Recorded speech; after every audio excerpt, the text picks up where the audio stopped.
नाशिकच्या रामवाडी परिसरात पावसाच्या पाण्यामध्ये स्कूल बस अडकली। रस्त्यावर साचलेल्या पाण्यामुळे खड्डा न दिसल्याने बस अडकल्याची माहिती आहे। महापालिकेची घंटागाडीही याच ठिकाणी अडकली आहे।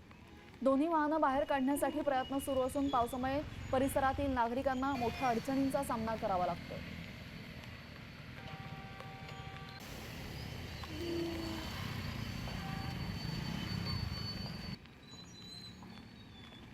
तर नाशिकच्या रामवाडीमध्ये स्कूल बस अडकलेली आहे। स्कूल बस सोबत घंटागाडी सुद्धा याच ठिकाणी अडकलेली आहे। या ठिकाणी मोठा खड्डा आहे, मात्र हा खड्डा पाणी मोठ्या प्रमाणात साचल्यामुळे दिसला नाही आणि त्याचमुळे या दोन्ही गाड्या याच ठिकाणी अडकून पडलेल्या आहेत। या दोन्ही गाड्या बाहेर काढण्याचे प्रयत्न सध्या सुरू आहेत।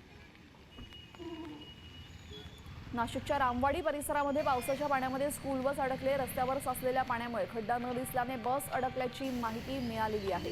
आपल्यासोबत आमचे प्रतिनिधी अभिजित सोनावणे जोडले गेलेले आहेत। अभिजित, खड्ड्याचा मोठा फटका आपण पाहतो इथे, वाहतूक व्यवस्थेला बसतोय, अधिकची माहिती।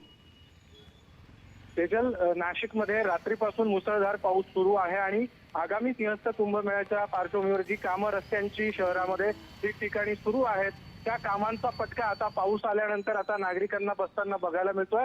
जी कामं अर्धवट आहेत त्यामध्ये जे खड्डे पडलेले आहेत त्या खड्ड्यांमध्ये पाण्याचा अंदाज न आल्यामुळे एक स्कूल व्हॅन अडकून पडलेली आहे। महापालिकेची घंटागाडी देखील अडकून पडलेली आहे आणि त्याचा मोठा फटका आता या सगळ्या नागरिकांना सहन करावा लागतोय। कारण पावसाळ्याच्या आधी ही सगळी रस्त्यांची कामं पूर्ण होणं अपेक्षित होतं, मात्र ती कामं पूर्ण झालेली नाही आणि परिणामी त्या ठिकाणी रस्त्यावर खड्ड्याचा अंदाज नागरिकांना येत नाही, वाहन चालकांना येत नाही आणि वाहनं अडकण्याची